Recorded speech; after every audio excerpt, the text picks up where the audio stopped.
Hello guys, how are you all? Welcome to Jagriti classes. मैं लोकेश टोगेशिया, आपका physics mentor, एक बार फिर से आपका स्वागत करता हूं 11th क्लास फिजिक्स के लेक्चर सीरीज में। तो बच्चों, हम यूनिट एंड डायमेंशंस की बात कर रहे थे और लास्ट क्लास में हमने कंप्लीट की थी हमारी सेकंड एप्लीकेशन ऑफ डायमेंशंस।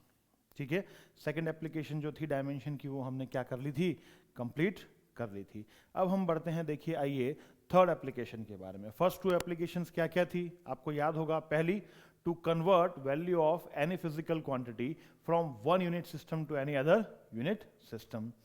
और सेकेंड जो थी वो क्या थी, to check the correctness of any given relation या इक्वेशन। अब हम बढ़ते हैं थर्ड एप्लीकेशन की ओर। देखिए थर्ड एप्लीकेशन क्या है हमारी, एप्लीकेशन नंबर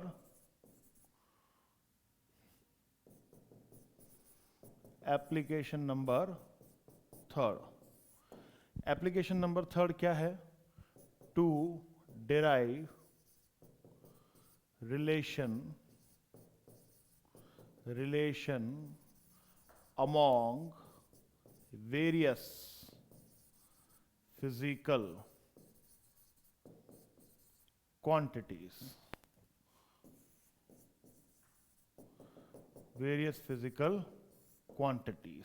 ये आपकी थर्ड एप्लीकेशन है बेटा, to derive relation among various physical quantities. एक से ज्यादा फिजिकल क्वांटिटीज के बीच में रिलेशन डिराइव करना, मतलब फॉर्मूला बनाना, एक तरह से क्या है, फॉर्मूला क्रिएट करना।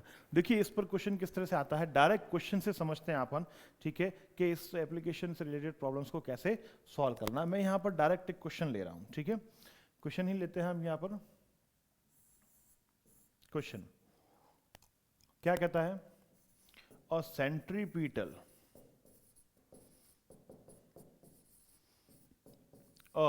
centripetal force applied on a rotating body in circular path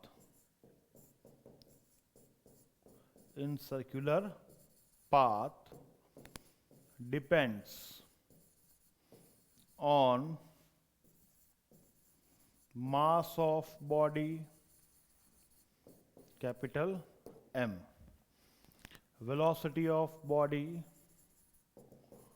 capital V, and radius of circular path capital R. Derive relation for centripetal force। Derive relation for centripetal force. देखिए अगर आपके पास में question आता है application third से related, तो वो कुछ इसी फॉर्मेट में आएगा बच्चों। ठीक है, क्या कह रहा है, देखिए a centripetal force applied on a rotating body in a circular path. कोई बॉडी है जो सर्कुलर पाथ में क्या करती है, रोटेट करती है, तो उस पर एक फोर्स एक्ट होता है जिसको हम बोलते हैं centripetal force. Depends on mass of body m, velocity v and radius of circular path r. Derive the relation for centripetal force। यहां पर आपको centripetal force के लिए क्या करना है, रिलेशन डिराइव करना है। क्लियर? तो देखिए सबसे पहली कहानी, इसी तरह फॉर्मेट में आपके पास क्वेश्चन आएगा।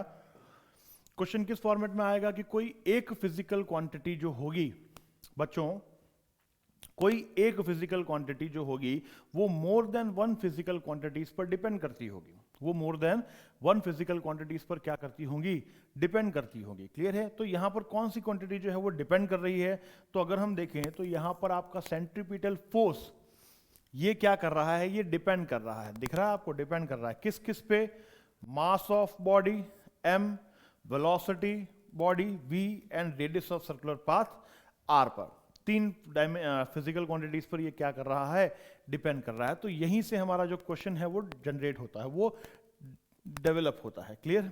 आइए बढ़ते हैं, मैं इसको नेक्स्ट पेज पे सॉल्व करूंगा। ठीक है, तो इस तरह के क्वेश्चन को सॉल्व करने के स्टेप्स भी फिक्स होते हैं बेटा। ठीक है, जो स्टेप्स मैं यहां पर फॉलो करूंगा आपको उसी फॉर्मेट में, उसी फिक्स स्टेप्स के प्रोसीजर से आपको क्या करना है, इस क्वेश्चन को सॉल्व करना है। देखिए स्टेप 1, सॉल्यूशन स्टेप 1।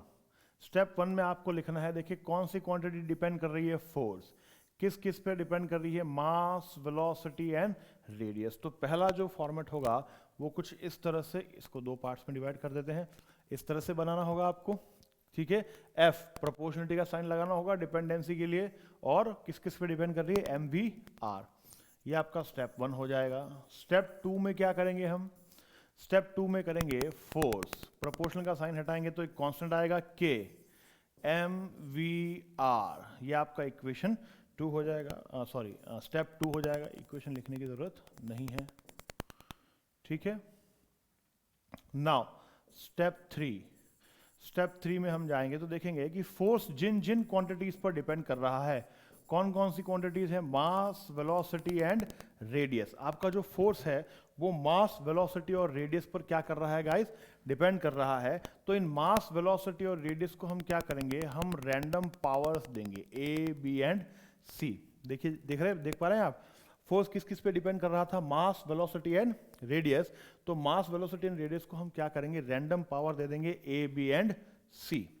ओके, ठीक है, तो इनको रैंडम पावर्स दे दी। नेक्स्ट स्टेप आ गया आपका 4। स्टेप 4 में आपको क्या करना है, जो जो भी आपको फिजिकल क्वांटिटीज यहां पर नजर आ रही हैं, कौन कौन सी फिजिकल क्वांटिटीज नजर आ रही है, फोर्स, मास, वेलोसिटी, रेडियस। ये फिजिकल क्वांटिटीज आपको यहां पर नजर आ रही हैं। कौन कौन सी, force, mass, velocity and radius. इन फिजिकल क्वांटिटीज के डायमेंशनल फॉर्मूला हमें यहां पर पुट करने होंगे। तो फोर्स का डायमेंशन फॉर्मूला क्या हो जाएगा बच्चों, फोर्स का डायमेंशन फॉर्मूला आपको जानते हैं, m1 L1 T minus 2 is equal to, के को एज इट इज रखें, मास के लिए m1 power a, velocity L1 T minus 1 power b, और radius L1 power c, because radius is also sort of distance, ठीक है। उसके बाद में क्या करना है, स्टेप 5 में आपको इसे सॉल्व करना है। सॉल्व कैसे करेंगे, लेफ्ट हैंड साइड तो यही रहेगा, m1 L1 T minus 2। Right hand side क्या हो जाएगा बेटा, देखिए राइट हैंड साइड में यहां पर मल्टीप्लाई हो गया तो ये हो गया ma, L इधर भी मल्टीप्लाई होगा तो ये LB प्लस सी और T माइनस बी। ये समझ में आएगा सबको, मल्टीप्लाई हो गई पावर तो ये LB और T माइनस बी, और यहाँ पर LC, लेकिन L और L मल्टीप्लाई होंगे तो इनकी पावर्स जो है आपस में ऐड हो जाएगी, और होकर के क्या बन जाएगी, B plus C. I hope आपको ये समझ में आया होगा, ठीक है। नाउ स्टेप 6, नेक्स्ट आपका स्टेप आता है स्टेप 6। तो स्टेप 6 में क्या करना है, comparing powers of M, L and T। क्या करना है आपको, अब यहां पर जब आपने डायमेंशंस में लिख दिया, इनको सिंप्लीफाई कर दिया, तो आपको यहां पर क्या करना होगा, कंपेयर करना होगा पावर्स को, MLT की पावर्स को कंपेयर करना होगा। तो देखिए स्टेप 7 कैसे करेंगे कंपेयर। लेफ्ट हैंड साइड में देखिए m की पावर क्या है, लेफ्ट हैंड साइड में m की पावर है 1, तो राइट हैंड साइड में m की पावर क्या है, m की power a। Left hand side में l की पावर क्या है 1, राइट हैंड साइड में l की power b plus c। Left hand side में t की पावर -2, राइट हैंड साइड में t की power -b। I hope it is clear to you, ठीक है। तो इस तरह से जब आप पावर्स कंपेयर करेंगे तो आपके पास 3 इक्वेशंस आ जाएंगी।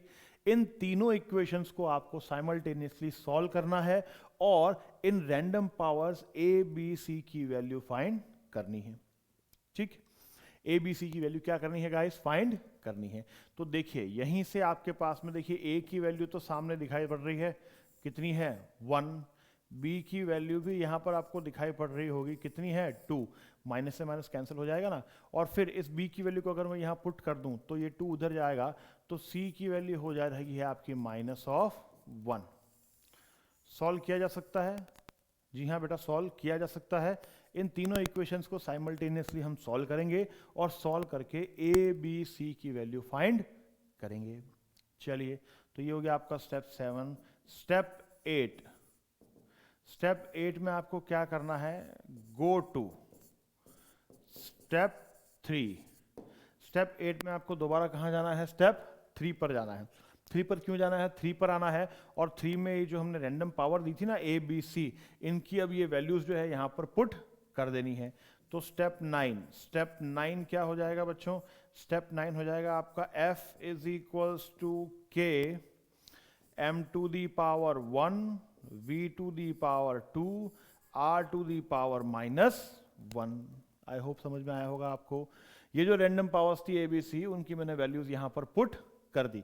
तो ये वैल्यू क्या बन गई बेटा, k m to the power 1 v to the power 2 and r to the power -1।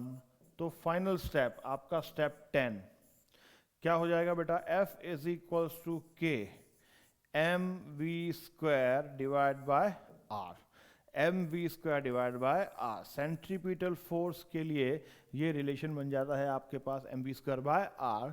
Last में अगर आपको क्वेश्चन में कुछ ना बोला जाए तो जो कांस्टेंट आपको दिया गया है उस कांस्टेंट को हमेशा 1 अज्यूम करें। क्या अज्यूम करें, 1। अगर आप 1 अज्यूम करेंगे तो आपका रिलेशन कुछ इस तरह से बन जाएगा, M V square by R. This is your required relation for centripetal force, M V square by R. I hope देख लीजिए आपको समझ में आया होगा क्या, ठीक है। एक बार नोट कीजिए अच्छे से, ये स्टेप्स हैं, इन्हीं स्टेप्स में आप अपनी एप्लीकेशन 3rd की दी हुई किसी भी प्रॉब्लम को सॉल्व करेंगे। नोट कीजिए प्लीज। आगे देखते हैं हम एक और problem.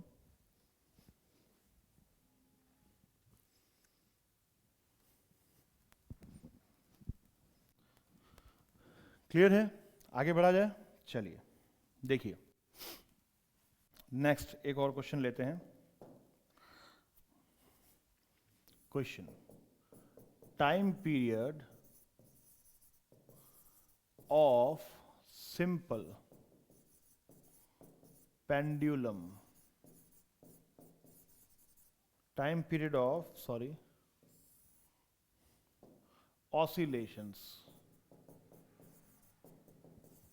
oscillations of simple pendulum depends on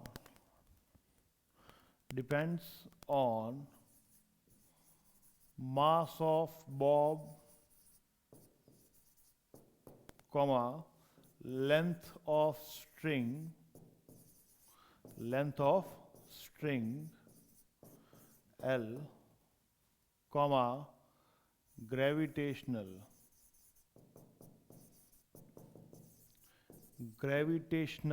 acceleration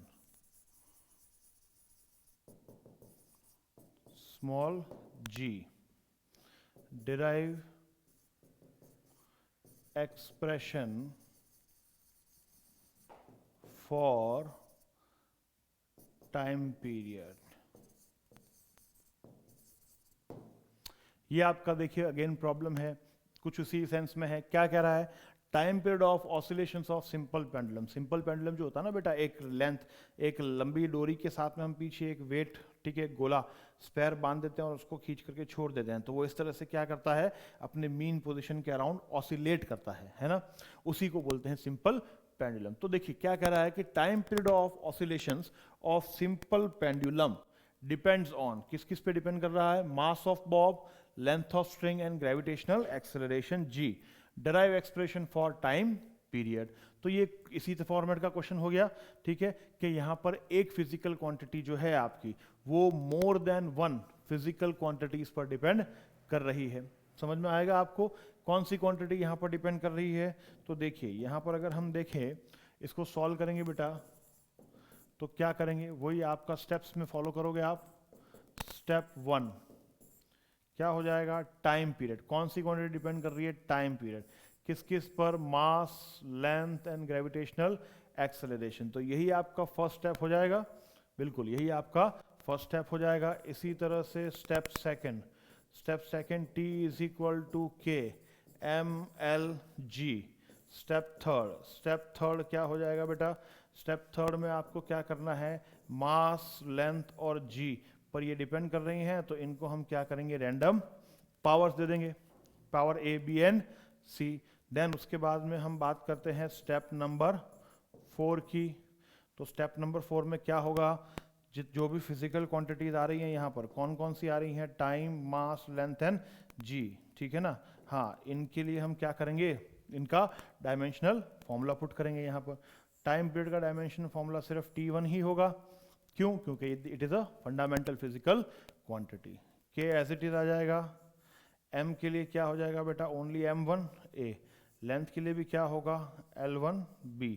gravitational acceleration का डायमेंशन फॉर्मूला वही होता है जो एक्सेलरेशन का होता है, ध्यान रखिएगा। इसका डायमेंशन फॉर्मूला वही होगा जो एक्सेलरेशन का होगा, कितना, L1t माइनस 2। नेक्स्ट हम चलते हैं स्टेप 5 में। स्टेप 5 में आ जाएंगे तो क्या हो जाएगा, T1 इज इक्वल टू, इसको सॉल्व करेंगे,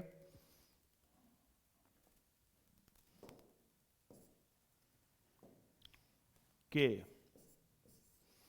इसको मैं सॉल्व करके लिख रहा हूं बेटा, MA LB plus C T minus 2C। आई होप आपको समझ आ गया होगा।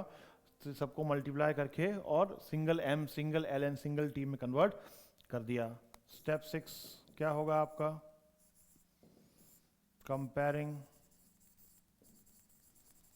Comparing powers of ML and T, comparing powers of MLT।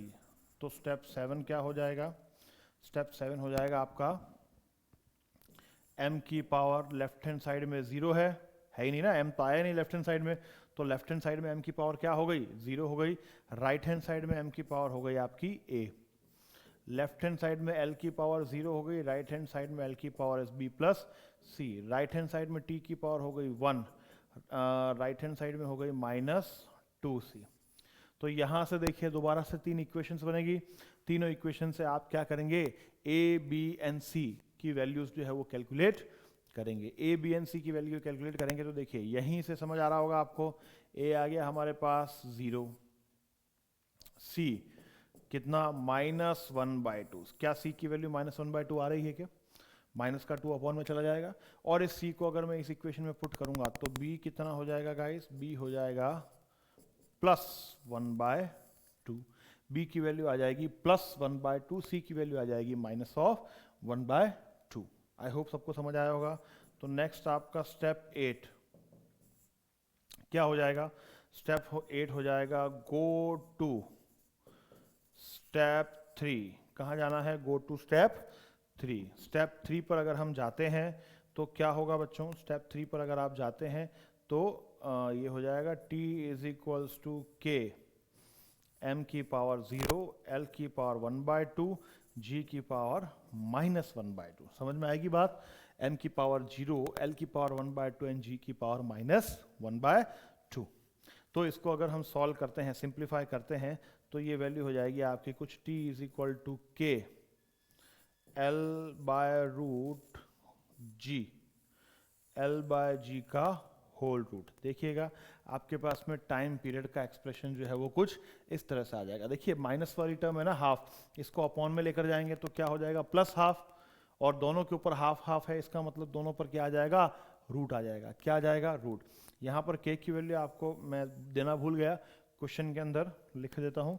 k की वैल्यू जो है क्वेश्चन के अंदर वो दे रखी होती है जनरली, k की वैल्यू यहाँ पर आपको पुट करनी होती है इक्विवेलेंट टू 2π। तो आपका जो रिलेशन हो जाएगा यहाँ पर बेटा वो हो जाएगा 2π √L/g। Time period of simple pendulum का एक्सप्रेशन हो जाएगा बेटा 2π √L/g। देख लीजिए इस तरह से इस क्वेश्चन को हम सॉल्व करेंगे, समझ आएगा सबको। इस तरह से इस क्वेश्चन को सॉल्व करेंगे बेटा, t equals to 2π √L/g। It is clear, ठीक है। चलिए एक क्वेश्चन और लेते हैं, उसके बाद में जो हमारी ये एप्लीकेशन है, थर्ड एप्लीकेशन, ये कंप्लीट हो जाएगी। मतलब बेसिकली आपका जो डायमेंशन वाला टॉपिक है वो कंप्लीट हो जाएगा। क्लियर है। चलिए एक क्वेश्चन और देख लेते हैं, अच्छा क्वेश्चन है।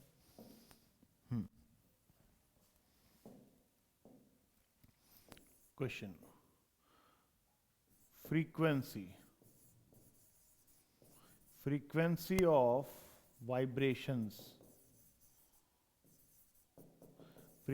of vibrations of stretched string, frequency of vibrations of stretched string depends on first length of string, second mass per unit length, mass per unit length of string, small m, third tension in the string, tension in the string, capital T. Derive relation for frequency of vibrations in a string. देखिए बेटा, ये आपका question है, क्या कह रहा है?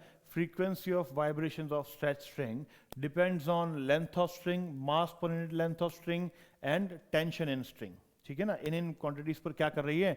Depend कर रही है। तो derive relation for frequency of vibration, तो यहां से आपको देख करके समझ में आ गया होगा कि कौन डिपेंड कर रहा है फ्रीक्वेंसी ऑफ वाइब्रेशन, किस किस पे? लेंथ पे, मास पर यूनिट लेंथ पे एंड टेंशन पे। पहली बात, लेंथ तो आपको पता है, कोई दिक्कत नहीं। मास पर यूनिट लेंथ का मतलब क्या है? मास पर यूनिट लेंथ का मतलब यहां पर मास नहीं है बेटा, मास पर यूनिट लेंथ का मतलब है यहां पर मास अपॉन एल। ध्यान रखिएगा, मास पर यूनिट लेंथ का मतलब हो गया m/l। और tension in a string, tension जो होती है किसी भी स्ट्रिंग में वो हमेशा फोर्स के इक्वल होती है। जितना ज़्यादा आप स्ट्रिंग पर फोर्स अप्लाई करेंगे आपकी स्ट्रिंग में टेंशन उतनी ही ज़्यादा बढ़ जाएगी। टेंशन का मतलब होता है खिंचाव या तनाव। तो स्ट्रिंग में टेंशन या खिंचाव या तनाव कैसे बढ़ सकता है? जब आप उस पर फोर्स अप्लाई करेंगे। क्लियर है? जितना ज़्यादा फोर्स अप्लाई करेंगे उसमें टेंशन उतना ही ज़्यादा डेवलप होगा। तो इसका मतलब ध्यान रखिएगा, जब भी स्ट्रिंग में टेंशन की बात की जाएगी, स्ट्रिंग में टेंशन की बात की जाएगी तो बेटा वहां पर फोर्स आएगा। तो अब इसका रिलेशन आपको बनाना है, तो देखिए कैसे बनाएंगे हम। दोबारा से यहीं पर सॉल्व कर लेते हैं। स्टेप वन, स्टेप वन में फ्रीक्वेंसी, फ्रीक्वेंसी का सिंबल होता है nu. Frequency depends on length, mass पर unit length and tension. Step two क्या हो जाएगा बेटा? Nu is equals to K L M T. Step three, nu is equals to K L to the power A M to the power B and T to the power C. I hope आपको समझ आ रहा होगा। देख लीजिए, proportional था, हटा के constant लगाया, उसके बाद में जिन जिन क्वांटिटीज पर ये डिपेंड कर रहा था उनको पावर्स दे दी। नेक्स्ट स्टेप फोर क्या हो जाएगा? फ्रीक्वेंसी, फ्रीक्वेंसी का डायमेंशन क्या होगा? फ्रीक्वेंसी का डायमेंशन, आई थिंक फ्रीक्वेंसी का डायमेंशन आप लोगों को पता होगा। नहीं पता है तो t-1। कैसे हुआ बेटा t-1? यहां देख लीजिए, फ्रीक्वेंसी जो होती है, आपने सुना हो, frequency is equals to 1 upon time period. सुना है क्या? Nu is equals to 1 upon T होती है, तो 1 अपॉन टी हो गई, तो इसका डायमेंशन क्या हो जाएगा? t-1। फ्रीक्वेंसी का डायमेंशन हो जाएगा t-1। ठीक है, is equals to K, L का डायमेंशन L1 पावर ए, m क्या है यहां पर? देखिए m यहां पर सिर्फ मास नहीं है, m यहां पर है मास पर यूनिट लेंथ। m यहां पर सिर्फ मास नहीं है, m क्या है यहां पर? मास पर यूनिट लेंथ। तो मास पर यूनिट लेंथ का डायमेंशन हो जाएगा m1l-1 पावर b, और टेंशन हो जाएगा m1l1t-2 पावर c। क्योंकि टेंशन किसके इक्वल है? फोर्स के इक्वल है। तो यहां पर फोर्स का डायमेंशन आ गया, यहां मास पर यूनिट लेंथ का डायमेंशन आ गया, और यहां पर लेंथ का डायमेंशन आ गया। I hope it is clear to you. Next बात करते हैं बेटा स्टेप नंबर 5 की। तो स्टेप नंबर 5 में हम इसको सॉल्व करेंगे। सॉल्व करके क्या हो जाएगा? के, इसको सिंगल पावर्स में, single m single l and single t में कन्वर्ट करेंगे। तो ये क्या हो जाएगा, m की पावर b प्लस सी, देख पा रहे हैं आप, एक b यहाँ आ जाएगा और एक मल्टीप्लाई करने पर यहाँ आ जाएगा। देन उसके बाद में l की पावर क्या हो जाएगी, a minus B plus C, a minus B plus C. आप चाहें तो इसको मल्टीप्लाई करके कैलकुलेट भी कर सकते हैं, ठीक है, a minus B plus C. And t क्या हो जाएगा, t हो जाएगा आपका यहाँ पर सिंपली -2c। आप इसको मल्टीप्लाई करके भी सॉल्व कर सकते हैं, मैंने थोड़ा सा एक स्टेप स्किप किया है, ठीक है। चलिए, तो यहाँ पर उसके बाद में स्टेप 6 में क्या है, स्टेप 6 में है कंपेयरिंग पावर्स। आपको पावर्स क्या करनी है, कंपेयर करनी है, ठीक है। तो स्टेप 6 में पावर्स कंपेयर करेंगे तो स्टेप 7 में क्या हो जाएगा, देखिए m की पावर लेफ्ट हैंड साइड में कितनी है, m की पावर लेफ्ट हैंड साइड में है आपकी 0, तो राइट हैंड साइड में हो गई b प्लस सी। l की पावर लेफ्ट हैंड साइड में है 0, राइट हैंड साइड में a माइनस बी प्लस सी, और t की पावर लेफ्ट हैंड साइड में है -1, यहाँ हो गई -2c। दोबारा से देख लीजिए, आपके पास में 3 इक्वेशंस आ जाएंगी, 0 equals to B plus C, 0 equals to a minus B plus C, and -1 equals to -2c। क्या यहाँ से तीनों को साइमल्टेनियसली सॉल्व किया जा सकता है, एंड ABC की वैल्यू फाइंड की जा सकती है? बिल्कुल की जा सकती है। देखिए सबसे पहले C आ रहा है हमारे पास में, कितना आ रहा है, 1/2 प्लस का, C आ रहा है 1/2 प्लस का ही आ रहा है, ठीक है। C आ गया आपके पास में 1/2 प्लस का। उसके बाद में C की वैल्यू यहाँ पुट करें तो B क्या आ जाएगा, -1/2 माइनस का। C और B की वैल्यू इस इक्वेशन में पुट करेंगे बेटा तो क्या आ जाएगा, देखिए ये 0 is equal to A minus -1/2 plus 1/2, clear है। तो 1 1 1 हो गया। A क्या आ जाएगा यहाँ से आपका, A आ जाएगा -1, A क्या आएगा, -1। आई होप समझ में आ गया होगा आपको यहाँ तक, ठीक है। A आपका -1, B आपका -1/2 एंड C इज 1/2। जल्दी से नोट कर लीजिए, देखिए, हाँ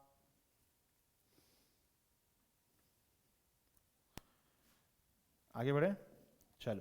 तो देखिए यहाँ पर A की वैल्यू क्या आई, A की वैल्यू आई -1, B की वैल्यू क्या आई, B की वैल्यू आई -1/2, एंड C की वैल्यू आ गई आपके पास +1/2। तो नेक्स्ट आपका स्टेप जो 8 आता है उसमें हम क्या करते हैं, गो टू स्टेप 3 स्टेप में क्या होगा, nu is equals to K l to the power -1, उसके बाद में m to the power -1/2 and t to the power 1/2। क्या ये पावर्स पुट कर दी जाएंगी? जी हाँ, बिल्कुल ये पावर्स पुट कर दी जाएंगी। जब हम इन पावर्स को पुट कर देंगे बेटा तो आपका 10 स्टेप क्या हो जाएगा, 10 step and final step, nu equals to K, थोड़ा सा सिंप्लीफाई करेंगे इसको, divide by l t to the power 1/2 divide by m to the power 1/2।